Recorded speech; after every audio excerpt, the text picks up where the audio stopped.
November the 4th, 2023. Guys, you're looking at images today from Gaza. This was the Al-Azhar University in the Gaza Strip, and it was bombed by Israeli jets. And what Israel is saying that there was tunnels under there with heavy ammunition storage and Hamas operatives. And this university's been there maybe since the 1990s, something like that. But that's what they're saying. And the reason I'm showing you this is yesterday, the leader of Hezbollah in Lebanon came out and did his speech. Remember that? Most of you probably saw it. It was kind of repetitious. I actually thought in the video that I saw they had started the same video over 3 times because of how, again, repetitive it was. But they were saying that they were not going to give up, and they were there. They were willing to fight. They had the ammunition and the missiles to take out naval vessels in the Mediterranean and the Red Sea. And the only option that Israel had was to stop bombing Gaza. Now you've got over 9,000 people that are dead. Well over half are women and children, guys, and that's sad. It's sad on both sides because innocent lives were lost, just like in any war. But instead of backing off and looking at the situation, Israel is continuing doing this. Now, they're taking out large sections of any buildings in the Gaza Strip, and they're asking people to move from the north to the south. But the south is also getting bombed if you look at the reports. I'm not taking up for either side. I'm just looking at the reports here. But if you come here and watch the video of the actual missiles coming in and the different explosions, guys, you can see how intense this type of weaponry is. It's amazing to see someone using that, especially when you're dealing with civilian populations. Now, maybe there was no one in the classes today. They really didn't say because it was the weekend there. But the explosion you're seeing in the middle, guys, the large orange ball, they're saying it was a secondary explosion because there was an ammunition stored once the main missiles came in and took out the university. These explosions started happening coming up from under there. We may never know the truth, but that's what they're saying. Now, what has happened, though, in retaliation, Israel is surrounded by hundreds of thousands of Hezbollah troops and other groups right now. They're moving in. And this just came out a few minutes ago. It says hundreds of thousands of axis of resistance soldiers surround Israel. Hezbollah's first ballistic attack on the Israeli bases. And before I go into there, I want to mention something that's also going on. It looks like most of the nations that were behind Ukraine and Zelensky have turned against him. I guess it's not profitable anymore to keep losing everything you got. And Russians are coming there in full might and surrounding different cities and taking on large sections at a time. And Zelensky is actually in a great amount of trouble because his own people are turning on him, realizing what a disaster that it has become. Anyway, it pretty much looks like the war's over. They're not getting any more money from anybody. Again, the industrial military group is seeing the profit move to, I guess, the Middle East now. But again, this is this afternoon. Let's take a look at this. One organization after another belonging to the axis of resistance begins to actively act against Israel. Guys, if this is not the biblical prophecy that we've seen forever, then nothing is. But a significant mobilization of the pro-Iranian Shiite Forces in Syria, Iraq, and Lebanon have been observed for hours now. It seems that all forces are taking battle positions for further escalation in case, as Nasrallah said yesterday in the speech, he said, if we're going to come in after you if you keep or continue the operations in Gaza. And now, that was yesterday. Today, you see the bombing of the university, and I don't think that was the only attacks. In this context, Hezbollah made a major escalation earlier today when it attempted to target multiple Israeli bases on the border with South Lebanon using the Burkan ballistic missiles that can carry a 100 to 500 kilogram warhead. Most of this, more than likely, is coming from Iran. and they get things from different people. But it says Beirut-based Al Mayadeen TV reported that Hezbollah fired at least 2 Burkan 2 missiles at Israeli military bases today. A Lebanese security official confirmed the report of the first use of the Burkan 2s. Now, I'm going to link you to this, and you'll have the opportunity to go here and look at the Twitter videos.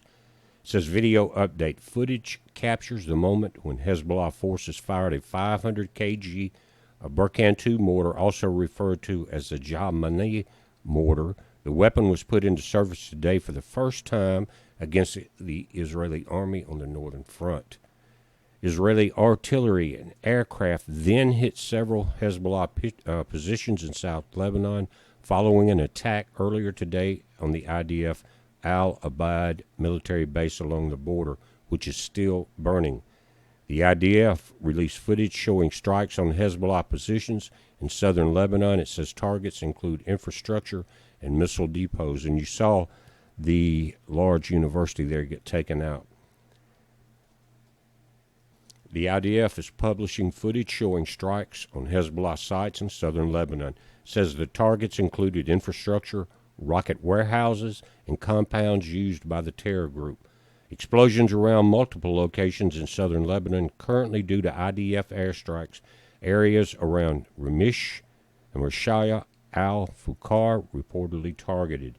Israel responded. Several massive airstrikes were conducted by the Israeli Air Force on southern Lebanon after the launch of Burkan rockets at IDF forces earlier today by Hezbollah. Remember, Israel is telling the people in North Gaza to move to South Gaza, but they're still bombing there. We don't know all the details, guys, but it just seems to me like a lot of people, and women and children, are getting put into harm's way unnecessarily. I know that Israel does not want Hamas on their border anymore. But you got to go back in history. Palestinians were there a very long time before Israel came in there with the help of Britain and the United Nations. It says Israeli artillery and aircraft have been striking a number of Hezbollah positions in southern Lebanon throughout this morning due to an attack earlier today on the IDF's Al-Abad military. Some of this is repetition, but again, you've got different videos. Let's see what else is going on. At the same time, the pro-Iranian Shiite forces of the Axis of Resistance are building up their forces around Israel, both in Lebanon, in Syria, and Iraq. The leader of the Iraqi organization, al-Hashad al-Shabaab Abu Fadek, announced a state of full combat readiness and support for Hezbollah in Lebanon. This team has some serious power. Its number is estimated at 170,000 fighters in Iraq and several thousand in southern Syria. This is not the Hamas that you've seen in previous conflicts. These are very well equipped soldiers. They have the ability to launch ballistic missiles and kamikaze drones into Israel and are officially funded by the Iraqi government with the support of Tehran. So you've got Iraq, Iran, Turkey is upset. You've got tanks from Egypt on the southern border of Gaza.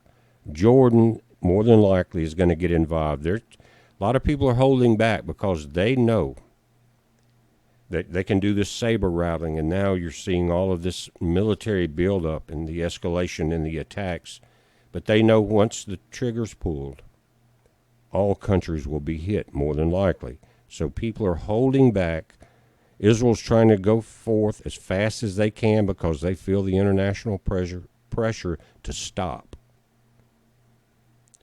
But evil has no bounds on either side. We remind you that Hezbollah has 130,000 men. The two wings of Hezbollah in Lebanon and Iraq together have 300,000. It says in Lebanon, Hezbollah forces were reinforced with Iranian fighters from the Imam Hussein Brigade.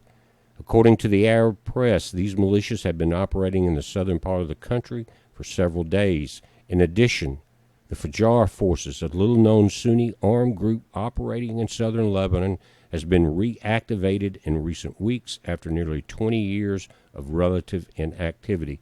Guys, all the enemies are surrounding Israel. Will it survive?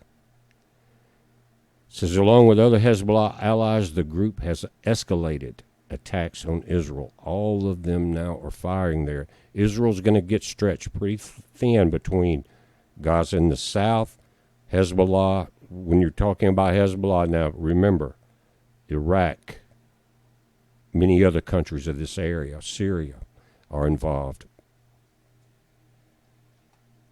And guys, some of the groups that we're talking about, they've had conflicts within their own groups against each other. But now this is a bigger problem, and they are seeing that this is the chance for all of them to rise up on the one thing that they look at as evil, which is Israel, the UK, and the US.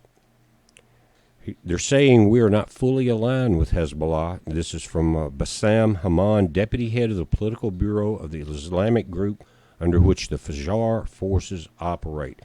We disagree with them on some things, but we are with them in the resistance against Israel. In other words, they have found a common enemy.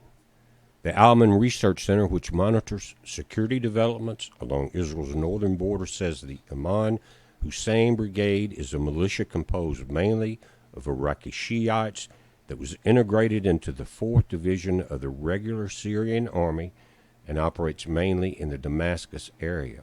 They're saying this entire 4th Division, commanded by Mayor Assad, the brother of the Syrian president Bashir Assad, has evolved into Iran's long arm as it reports directly to the Quds forces. So you can see how deeply now Iran and Syria are involved in this. It is worth noting that the General Secretariat of the Iraqi Ministry of Defense, in a document, ordered all Iraqi military divisions to implement a measure amid the possibility of a regional conflict. In Iran, the recruitment of volunteers for a mission in Lebanon had been started for days. Now, when I link to this article, guys, you're going to come to this main page, and you can see here, out of Ukraine, Zelensky is pleading and to save the city at all costs. He's talking about Avdiivka, and the Ukrainians are moving all their brigades there. They're in a state of panic. They're getting their butt handed to them, and you can see here that there's confessions of defeat by one of the main generals of Zelensky. Says, all our calculations were wrong. I changed soldiers and commanders, but Russia wins. And Zelensky, they're saying, is in a lot of trouble. He's become a tyrant dictator, and he still believes they're winning, kind of like a Hitler-type situation. And I don't know how much longer he's going to be held in power, especially since now the MIC, or military-industrial complex, sees no profit in his situation. We're watching this, guys. You watch it. Israel's surrounded. Be safe.